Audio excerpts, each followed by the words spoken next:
Hi guys, Louis Dangoor here from GiveMeSport for the second episode of the Turnbuckle Talk podcast. Thank you very much for your incredible reception, really, to the first one I did with Alex McCarthy. And I promised a special guest within wrestling every time I do one of these.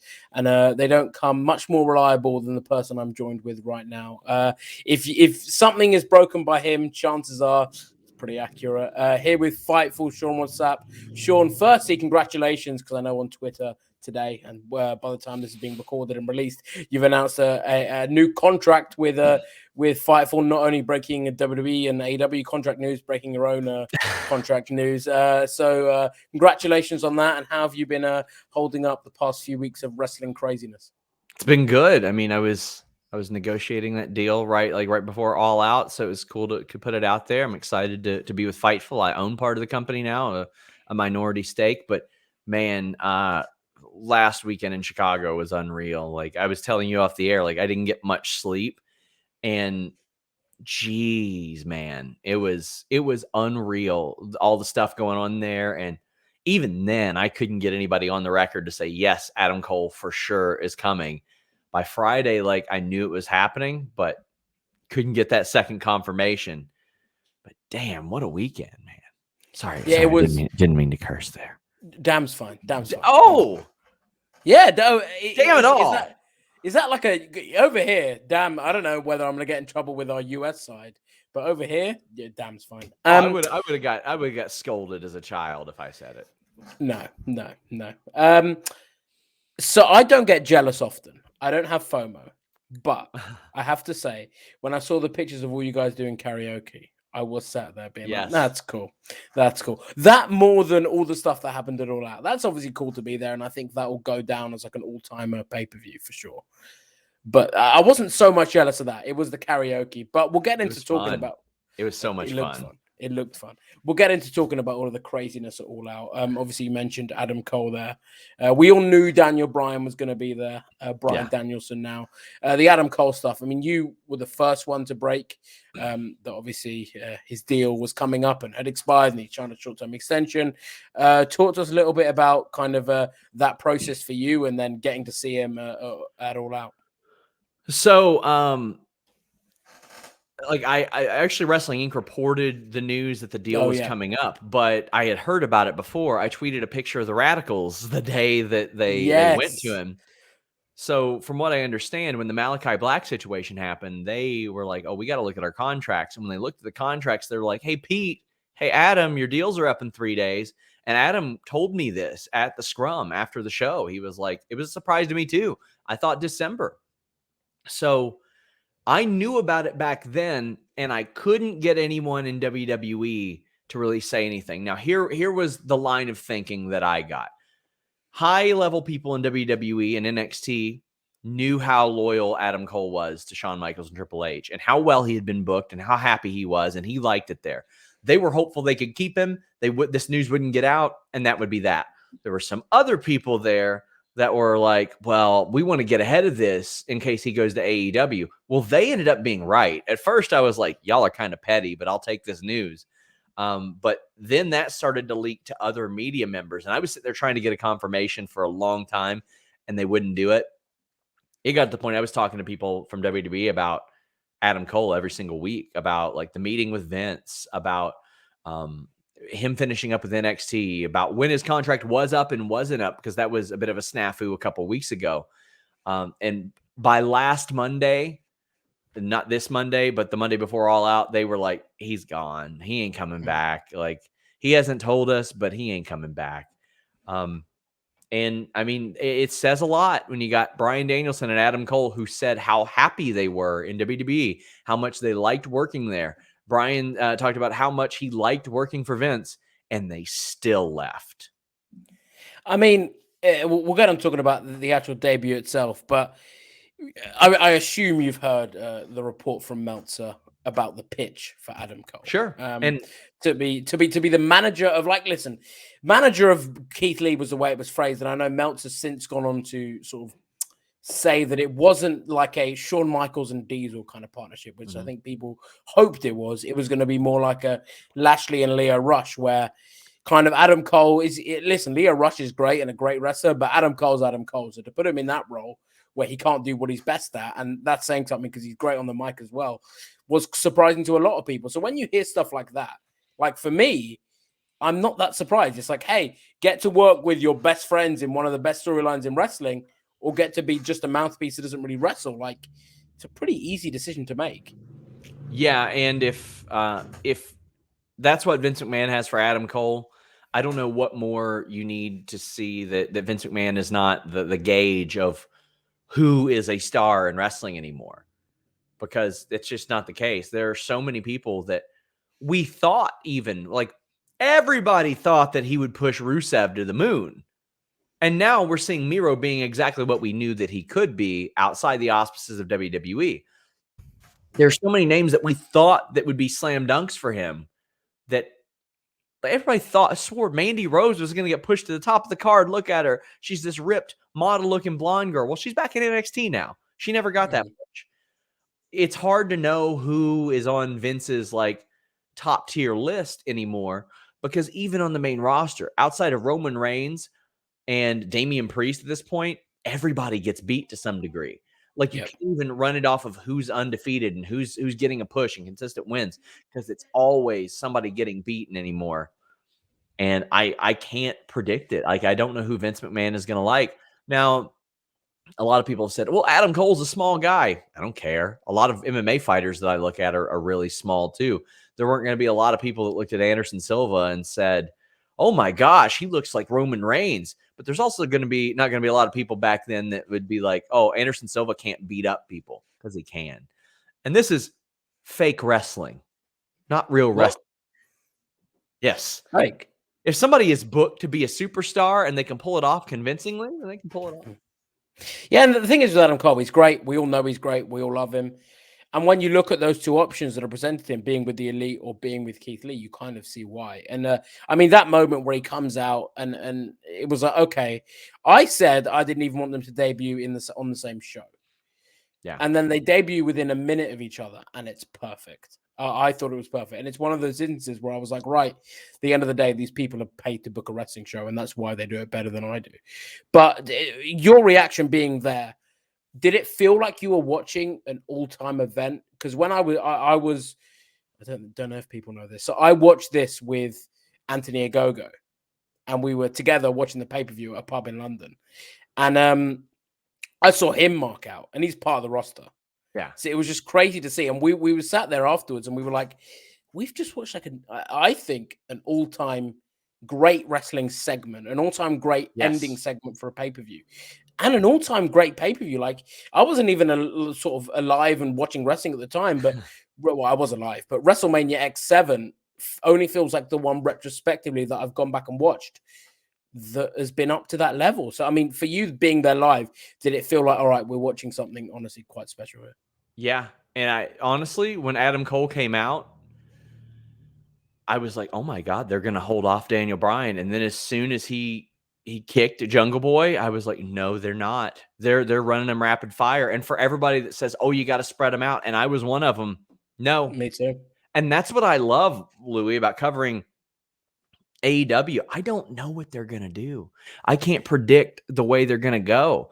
And as a result, Minoru Suzuki popped up, and he was the fourth most talked about surprise on the show. Yeah. That's unfreaking real. Like, now, granted, I probably would have spread out the Butcher. I maybe wouldn't have had him come back on that same night. Maybe do that on Rampage or Dynamite. But holy cow, what a show that was. And it was a special experience. I've never gotten chills live until Bryan Danielson's music hit for a wrestling show. I got chills, like, watching that and going like, oh my God, this is something that can help change wrestling. And if WWE doesn't adjust, they're going to have to. They're going to have to adapt or perish, or whatever the hell the term is. They're going to have to adapt, or somebody's going to pass them. And as we've seen, once you fall to number 2, it's a lot easier to fall to number 3, 4. I'm not saying that's going to happen, but we've seen that in the past. Number 2 isn't the secure spot. Number 1 is the more secure spot.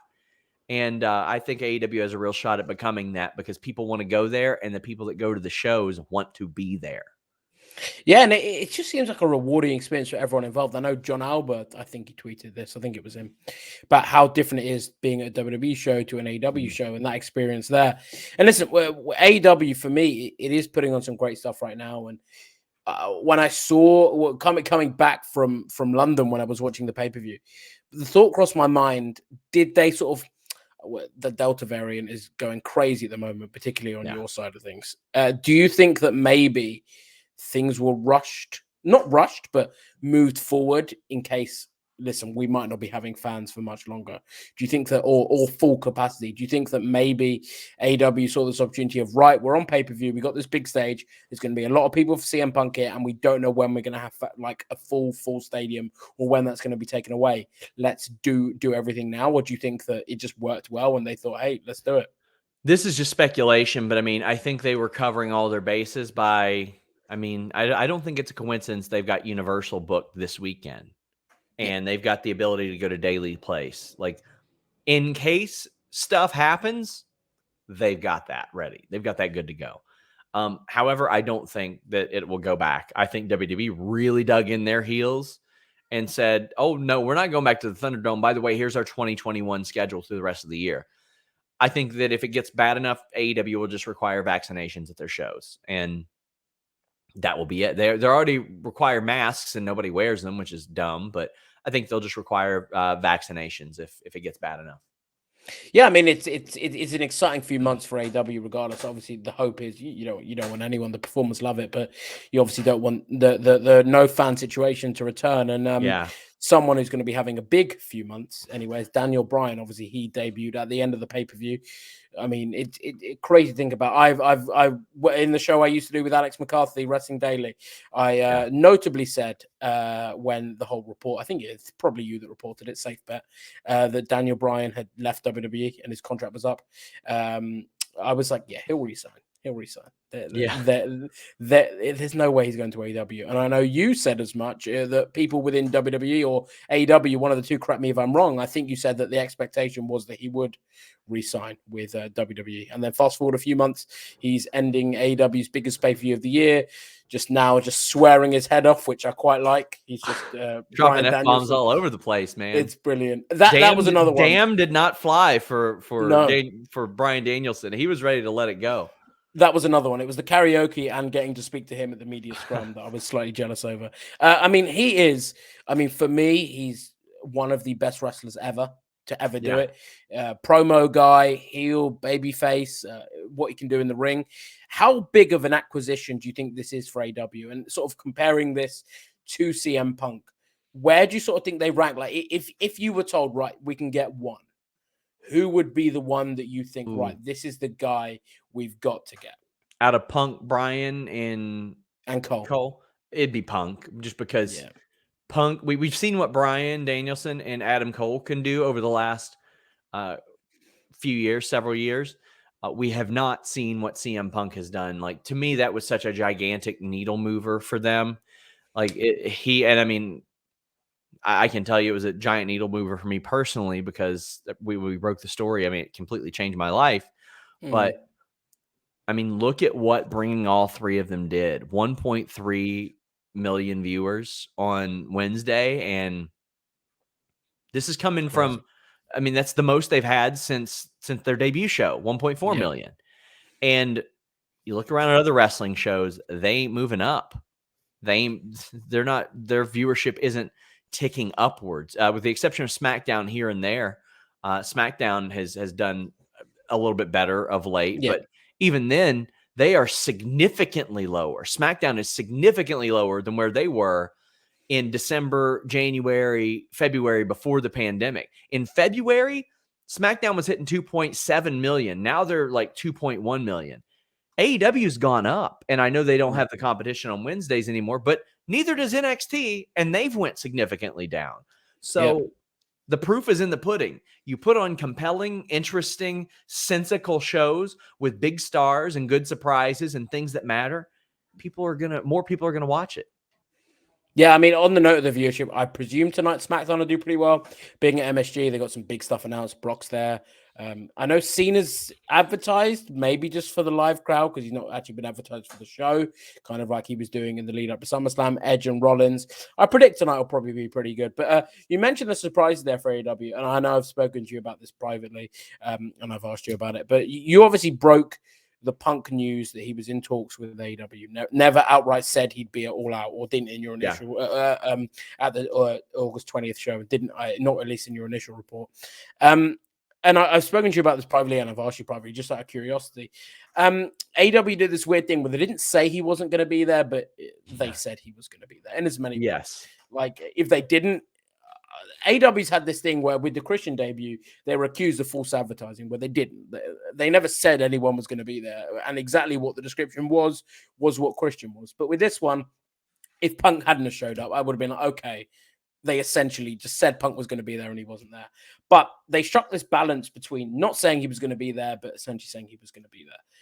And I think a lot of that, sort of myself included, was like, hey, did they do that just because you sort of broke the news? And I know that you've said sort of given your thoughts on it to me anyway, but do you think it was always going to get out either from you, from someone? And if you didn't sort of break that news and it was no one reported it, do you think they would have kept it a surprise? I think they would have hinted at it. They were booking the United Center for Punk anyway. Yeah. So I think they would have probably started to hint at it. I don't know if they would have hinted at it so heavily. But I mean, I think they knew by the time that story broke, or by that afternoon, they're like, we're selling out the United Center. Let's just lean into this. I don't know if it changed anything. And I don't want to be that egomaniac that says, hey, did my report change anything to AEW? But I believe it probably did, just because it was impossible to ignore. You couldn't ignore it. Yeah. It was kind of like it was the first time we'd seen it in wrestling. You either have like we're going to try and boost this rating as much as possible, so we're going to announce it, or you have the right complete surprise. And I think that obviously the debuts of Bryan and maybe Adam Cole wasn't known that far in advance, but the debut of Bryan, which had obviously been planned, probably was like, all right, we know we've got that big surprise in the can. We can afford to have sort of a less one. But I mean, it might not just be those three. You also broke this week that Kevin Owens is out of contract in January 2022. Importantly, and I think it's worth stressing, I'm sure you've done it multiple times on Twitter, you've not said he's leaving WWE, merely that his contract is out, expiring on January 2022. I believe someone has said January 31st. I mean, it's a pretty safe bet. That's normally, if contracts are up in January, that's normally when they expire. I don't think that's the case. Oh no. Oh no. I don't think so. Maybe not. But it's crazy now. It is crazy now. And what do you think the sort of next few months is going to hold on that regard? For me, I have no information on the matter in the slightest. I think he's going to go to AEW because, again, you just look at the shows, and why would you not want to work there? Why would you not want to work at a show at a place and listen, WWE, I think, gets a lot of unfair flack, and for a lot of people, it is the dream. They've always wanted to work for WWE, and I think that's what WWE will always have over AEW. Well, not always, but for the next 10 years, that WWE will always have. Adam Cole said as much. He said from when he was 9, he wanted to wrestle for WWE. He wanted to be WWE champion. And I think they'll have that for a while, where people can be like, listen, AEW's doing some great stuff, but when I was a kid going to sleep at night, I wanted a main event WrestleMania. Yeah, Kevin Owens has done it, though. So for him, I think he's AEW bound. But what do you think the sort of next few months looks like for him? Oh, I think WWE should make a good play to keep him, because even though he doesn't look like the Vince McMahon prototype star, he is such an entertainer. He is such a fantastic entertainer. But I don't know if that will necessarily be like if one will push him one way or another. I think he'll do the right thing for his family and for him personally. And sometimes the right thing for your family isn't just accepting more money. It's being happier. I mean, we both talked to FTR on the record about this. Like, when they were pushing to be released, it wasn't because they wanted more title runs, which they got. It's because they wanted tag team wrestling booked better. And then when it became clear that wasn't going to happen, they hit the bricks and took way less money. And I know you've heard the dollar figure that I have. It was an obscene amount of money. At the same time, they would have been one of the first people released last year. So, I mean, look at Rhino. Rhino was offered double his downside guarantee in 2019. And he said, no, sorry, I want to go wrestle. That's what's best for me. And he said, if you double that double, then I'll stay. And they said, no, thanks. We'll just part ways. He signs a multi-year deal with Impact. Had he signed with WWE, he would have been one of the first people released too. All due respect to him. So a lot of times these things where you follow your heart instead of your wallet end up being the smartest thing for you because you're more motivated. You're more secure in what you're doing. And it's hard for me to understand the motivations of a millionaire. I can't understand that. I can't relate to that. And someone who is as creative as a Kevin Owens, and I'm assuming he's a millionaire because he's been in WWE for 6-7 years, but it's hard for me to understand those motivations, but I think that he's going to have options. Yeah, and I mean, listen, any wrestling company worth their salt will make a play for him. The obvious bet is AEW, knowing the ties he's got there, and he will probably, knowing Kevin Owens, probably tease that he's going to do both: stay with WWE, leave, go to Ring of Honor. He'll probably tease he'll have some fun. He'll have a fun few months. But you mentioned the big play to get him to stay, and I wanted to talk about this because, I mean, I've heard that Twitch wasn't a big problem for Adam Cole in terms of not for him, but for WWE in terms of getting him to stay. And maybe you can sort of correct me if I'm wrong or not. I was told that WWE weren't too concerned about letting him stream on Twitch again if he were to resign. I've heard that Daniel Bryan, to clarify that, he already was. Like there were I don't know why people. Well, I know why people ran with it because they didn't read the report. They didn't read the report that I wrote where I said that he made it clear early on, like when he made it very clear that he wasn't going to give up Twitch, and he never had. Yep. So there were people that were like, "Oh, that's what kicked him out of WWE is because he wouldn't give up his Twitch." No, they already were like, "Well, okay." So what I'd heard was the NXT deals were slightly different. Yes. So that, I mean, I assumed as much. I didn't have any information on the matter. I assume that's why he was able to stream. So, I mean, I was told that that would have been fine if he was on the main roster. And with Daniel Bryan, he essentially, he said in the media scrum, yeah, WWE offered me that I could work elsewhere and a date elsewhere. So do you think that these aren't sort of typical WWE requests to go back on their word, to sort of buck from what they want to do? I mean, offering someone dates outside, not even someone, one of their biggest stars, the ability to work elsewhere is a huge deal. Like, it's a huge deal. And do you think we're going to start seeing more of this where the likes of Kevin Owens, if he says to WWE, hey, I want to work for New Japan, and he does in a hypothetical world end up staying and goes to wrestle for New Japan, do you think we could be seeing more of WWE having to give a little bit and have to almost sort of play second fiddle and give into demands because the competition's there and they can compete financially, AEW, in some aspects, in many aspects, creatively more fulfilling? Do you think we're going to start seeing WWE have to give in to talent requests more and talent demands when it comes to contract negotiations? No, because they did that. If you remember, they were doing that 2 years ago. That's why a lot of these deals got restructured. I mean, like I said, you heard the dollar amount from FTR. I didn't mean financial demands. I more meant, for example, demands like, oh, yes, you can go and wrestle for New Japan. But they don't care. I mean, I don't want to say they don't care. They're just going to do things their way. That's the ultimate thing. They're going to do things their way. They hoarded talent. Their rules are their rules. I don't think anything will make them adjust because ultimately one guy has the say. Maybe two guys now. Maybe Nick Khan has the pull there. But I can't predict on what will make them change and be like, oh, what's your incentive to stay here? Because it sure as hell ain't creatively. It sure is not creatively unless maybe you're a Damian Priest and have been protected. But at the same time, we're talking about the most protected guy on Raw. He got pinned by a guy who had his underpants around his ankles a few months ago. Like, that's creatively satisfying in WWE right now. Yeah. As far as the contract stuff goes, like, I know they're waiting a lot longer to negotiate with people. They're waiting until they get a little bit closer to the time. A few years ago, like, Matt Cardona got offered his deal a year ahead of time and just sat on it and never signed it. Like, that's just how it is. And I think we're going to, I would be shocked if Kevin Owens is the last name we hear this month. Me too. This year, sorry. I'm sure majority will come from you probably. You're probably saying me too, knowing you're sitting on a few. But and you know what? WWE is sort of, for me, going to a new era / an old era, and obviously we've seen that with the signing of Gable Stevenson this week. Who, listen, if that's the type of signing WWE wants to make, you don't get someone like him every so often. So if that's the type of signing WWE is going to be looking to make, feel free, because that's great. And and again, not so much buckling to requests, but again, we saw a new deal with him. He signed the first ever nil contract with WWE, which will allow him to wrestle for WWE. I mean, they're setting up a location near his university in Minnesota, so he can train there, and he's going to be allowed to defend his NCAA title as well as working for WWE. So I mean, it's huge for them. It's huge for him. I know you interviewed him actually before. It's sort of before he was these whole sort of big rumors started. The moment he expressed interest in pro wrestling, I messaged him and we did an interview that day.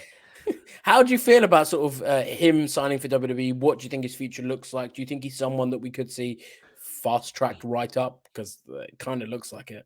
Well, very, very serious controversy aside, yes, I do see him as a guy that they could fast track. Now, I know for some reason, a lot of people are like, Parker Boudreaux. And we know why they thought that, because he looks like Brock Lesnar, and that's literally it. And because some people are amazed he can do a leapfrog. I don't know who would be amazed they can do a leapfrog, but some people were. It was cool. Everybody can do a leapfrog. I could teach you. I can't do a leapfrog. I could teach you to do a leapfrog in one training session, without a doubt. But Gable is, I mean, they're going to be working with him directly for a year before. I don't think he goes to NXT. I think they fast track him. I think they say, hey, Kurt, why don't you come help out this guy? You know about that transition. They're probably going to say, hey, Shelton, will you work with this guy directly? The skill set between Gable Stevenson and Shelton Benjamin physically is very similar, very similar. It's just Gable is a thicker dude than Shelton. I don't know if he's taller than Shelton, but I would send them to work with him. I would have people that have made that transition. I would send Gerald Briscoe there. I would send people to work with him full time, because that is an investment in their future. And I think he will go straight to the main roster whenever it's time. If he picks it up. Because I mean, looking at him wrestling wise, I know amateur wrestling and pro wrestling are different. He just looks like you can't not pick it up.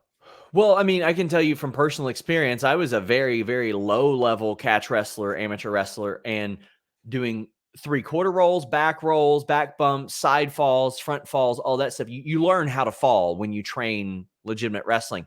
Yeah. That's learning how to fall and protect yourself is key, because look at the Creed brothers on NXT. The Creed brothers popped up on NXT, used a lot of entry points from amateur wrestling, finished them off with big slams, and did like 3 things I had never seen before in their first match.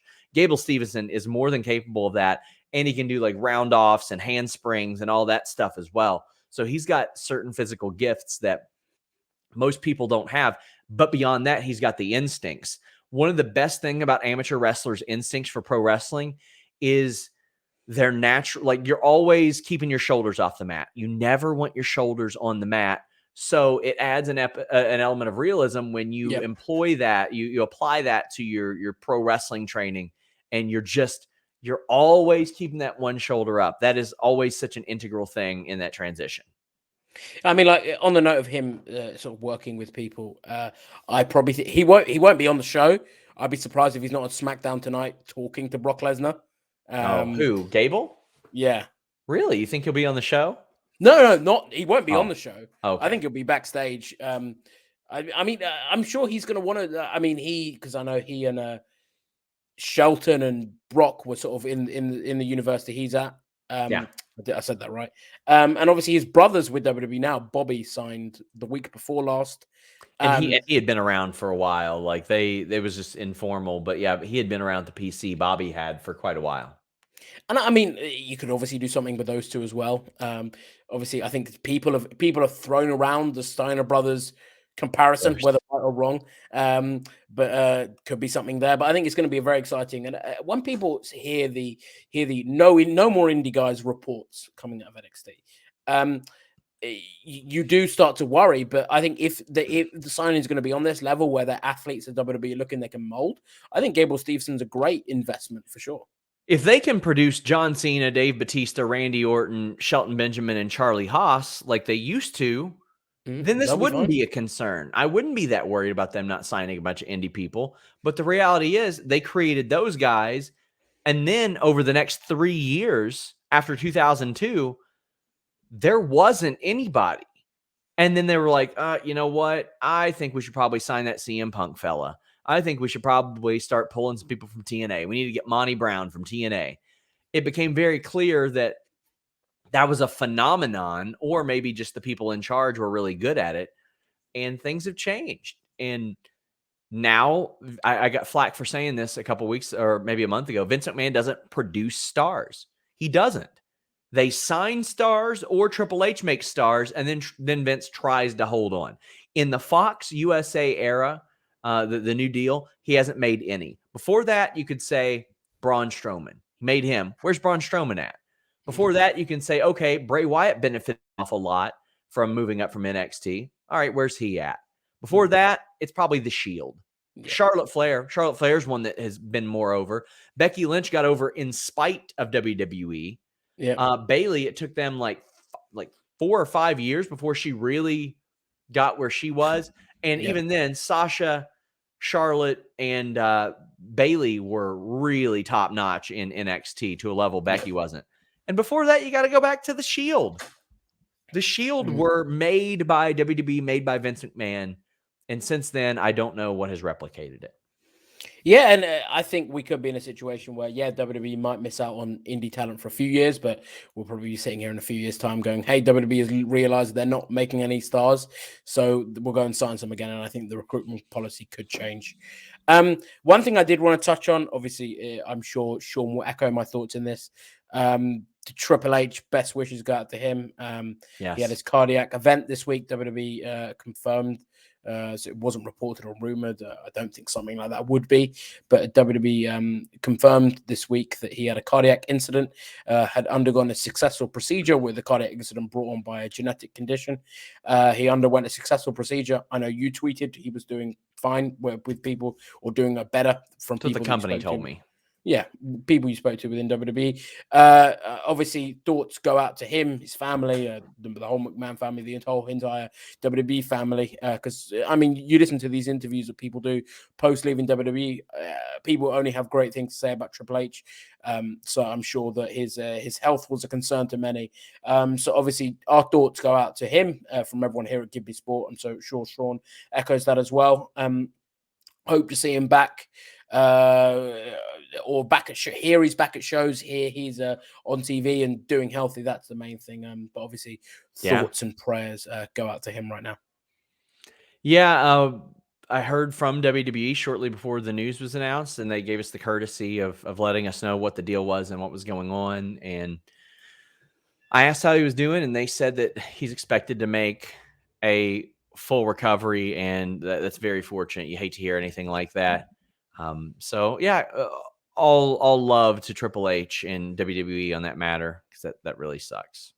Yeah, it does. And obviously, I think it says a lot about. I haven't seen many sort of negative comments or prying comments, and I think it's nice, obviously, to take that out of the situation. That yes, people might not like WWE, but they can separate that from the real health problems. So obviously, again, thoughts and prayers go out to Triple H.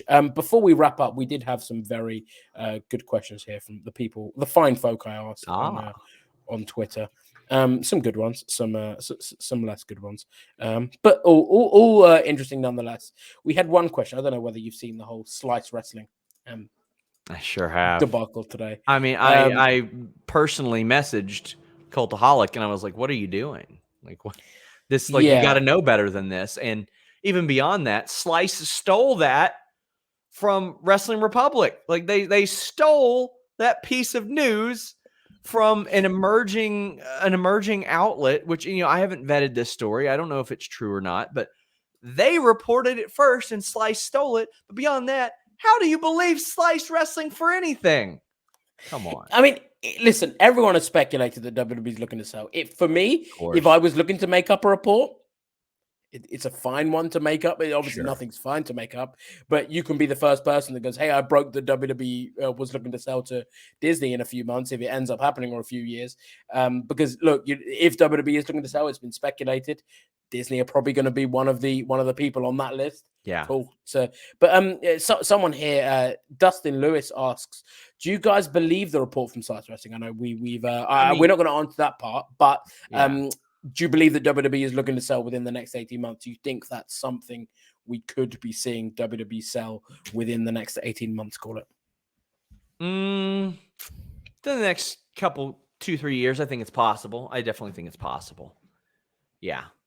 Because I mean some of these deals, some of these things don't make sense, but and they don't make sense to the level. They only make sense if you're looking to unload the company. Yeah. It's not, I wouldn't say it's not reckless speculation, because it does make sense. Obviously it's baseless speculation, because none of us have heard anything of the sort. But looking at the decisions that have been made, as you say, them cutting people on big money deals, why do they need to make these budget cuts? It kind of checks out, but I think it could be something we see, and I kind of agree with you on that vein. We spoke earlier about some of the big names AEW would sign, how it's more creatively fulfilling. But Abnehab asks, who do you see getting lost in the shuffle within AEW with the new signings? I personally think Andrade and Pac are on that list. I feel so bad for Pac. I feel so bad for him, because every time he looks like he's going to do something, it gets taken away from him, from things out of his control. You look at, even dating back to before AEW was even a thing with, or not before it was a thing, but before they'd had their first Dynamite show. You look at the Hangman Page situation where they couldn't wrestle at the first Double or Nothing. You look at when COVID hit and he was stuck in the UK, sort of a few weeks after they launched Death Triangle. You look at how he's having to come to and fro throughout this whole 18 months. Yeah. You look at how this match on that was supposed to be at All Out, that was then moved to Rampage. I know you said that was quite a good match because it was obviously taped. Oh gosh, it was so good. Finish is wonky, but it was good. What do you think about the whole situation going on with Pac at the moment, Andrade as well? And do you sort of see anyone getting lost in the shuffle with AEW? Because I know Melissa Santos, Brian Cage's wife. What more? Sorry to cut you off, but what more? Yeah. Like, all due respect to Cage, he ain't gonna be world champion right now. He ain't gonna be a TNT champion. I think the best option was maybe a team with Hobbs, but they got big plans. Mark my words, for Hobbs. Yeah. Ricky's doing his own thing. Like, come on, like, dude, it ain't his time right now. And hopefully he can have something that can make it his time. But right now, like, there's nothing that screams to me like, oh, he's got to be pushed better. I'm sure he wants to be, but yeah, I look at him as one. Christian Cage is probably going to go down the card now, and that'll happen. We already see Ethan Page and Scorpio Sky. I think they need something like to push them into like a special gear. But I look at the Hardy family office. I think they're going to kind of get lost in the shuffle until one of them needs to emerge. I think Pac and Andrade should form a team and challenge the Lucha Brothers. I think that should be the swerve, is that Andrade seems like he's recruiting the Lucha Brothers, but he's actually recruiting Pac to go after the Lucha Brothers, because a tag team is not a demotion in AEW. A tag team is just a step it's a lateral move. It's a good thing. And then out of that, quite frankly, you make a marquee tag team. And marquee tag teams are really good when you've got this plethora of single stars. I just really think that's how it should go. I mean, it's interesting, and I found sort of Brian Cage's wife's comments particularly interesting, because it's the first time we'd seen, I wouldn't say discontent, but rumblings of discontent from anyone within AEW. And it seems like the nicest place to work, and everyone's happy. And I'm sure on the whole it is. But it seems like, and again, these comments didn't come directly from Cage, but it was sort of interesting to see someone close to someone within AEW publicly come out and say, hey, look, like, not too happy here. Again, like you, I don't know what, if you're in that situation, you can see the likes of, and I'm sure every wrestler wants to be at the top of the card, but I think you need to put a realistic hat on here and go like, looking at the state of things at the moment, it's just not going to happen right now.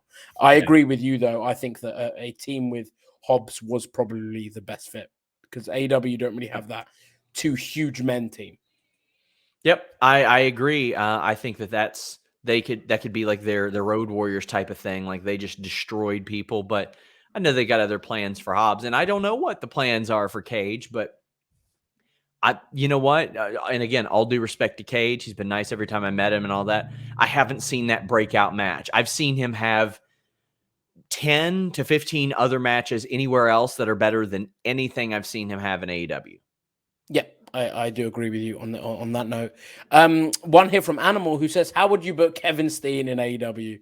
Given the current issues regarding booking of other talent, namely Bryan Cage. I don't know about issues booking other talent, but on the note of the first part, how do you bring Steen into AEW? For me, it very much depends on what the situation is with Sami Zayn as well. It's very much dependent on the issues or like how things look in January or February as well. Like, are the Elite still going strong? Yeah. Or is that where you have Kevin Steen come to the ring and the Elite is there, and then the Bucks and Cole turn their back on Kenny Omega and the Good Brothers and whoever else is in the Elite at the time? There's a lot of things there. How would I book it? I mean, that's a pretty broad question. It is. I mean, he's a very versatile guy. He's very much a guy that doesn't need a championship because he's going to be entertaining no matter what. Please give me him versus Eddie Kingston, though. Like, whatever you do, give me that. Yeah, I mean, there are options. There are options. I wanted to speak to you about this before we wrapped up and get to the final question. I tweeted this week. It came actually after WrestleVotes sort of did one of their teasing tweets where they said at this stage the biggest news is who's going to be staying as opposed to who's going to be leaving. And I put out a tweet about who the lifers were, who I could see being a WWE life and just not moving. For me, I had Roman on that list. I had the 4 Horsewomen. I had The Miz because I just can't see him leaving. People were throwing out Randy Orton. I said I think he could leave at some point. Yeah, me too. His contract's up, go to AEW. I know he was at least in talks with AEW at the end of his last deal. Who do you think are sort of the lifers that we could see, or you could see going? Oh, they're just never going to leave WWE, or are you in the camp of no one's safe right now? In WWE, I don't think Roman Reigns is going anywhere. Yeah. He's only going to Hollywood if he's going anywhere. Yeah, I think Roman Reigns will probably always be there. Otherwise, I think almost everybody could. And I know a lot of people will be like, oh, Drew. Well, you know what? Drew was an Impact a few years ago. Yeah. Like nothing. Yeah, it's happened before. I don't think anybody but Roman is safe. And on that note, someone says here, do you see AJ Styles jumping ship? For me, I'd be shocked if he doesn't work with AEW by the time his wrestling days are up. He's another one of those guys I hear seems to like it there, but I mean, I've never spoken to him directly about it, but I hear he likes it there. But you got to evaluate things. But at one point, he said that this was his last contract, so I guess we'll see. Wrestlers say things; they always do. Whether that stays, I don't know. I from my personal perspective, I could see him going there, especially seeing as they start picking up more of the people he's worked with. I could see him going there at some point. But yeah, it's going to be a very exciting few months. Obviously, Sean, for those that don't know, somehow Sean is all over all of this news, and I mean it when I say this. There are very few people in wrestling who I don't have to look at their reports and go, is that 100% accurate? Because everyone drops clangers from time to time. And Sean is at the top of that list. What he's doing with Fightful Select and Fightful is honestly incredible. So thank you very much for taking the time out of your busy day to speak to me, Sean, for this next episode of the Turnbuckle Talk podcast. Sort of give us the plugs for where we can find your work, where we can see what you've got going on, and anything you've sort of got coming up that you want to draw people's attention to. Fightful.com is where you can get all of our wrestling news. FightfulSelect.com is where you get exclusive news. It's only $5 a month. And also, if you long for the old days, we have FightfulMag.com. We have a physical magazine that ships worldwide. And the content in there is largely evergreen. So if you order like issue 1, 2, 3, 4, it will be just as entertaining whenever you get your hands on it. So, we've got a lot of different methods for you guys to check stuff out. And when I say if obviously financially, not everyone's in a position to be spending some money, Sure. but Sean's Fightful Select service is, if you're a wrestling fan and you like wrestling news, you like knowing the behind the scenes stuff, it's a fantastic resource. Absolutely great news coming out of there regarding every promotion really across the world. Top wrestlers. I mean, when you think stuff that probably the biggest news story since I've been working in wrestling, with CM Punk coming back, broken by Sean. So, Sean, absolute pleasure to speak to you today. I can't recommend Fightful Select highly enough. And I thank you very much for being on the show. And guys, thank you very much for joining this second episode of the Turnbuckle Talk podcast. Again, thank you for your reception to the first, which was incredibly overwhelming for a first show back, for a first show after a relaunch, getting some very impressive viewership figures. And hopefully that continues. Whoever you want me to speak to next on this next episode, drop their names below and I'll be sure to reach out, unless I don't like them. Well, I probably won't reach out. But thank you very much, guys, and I will catch you on the next one.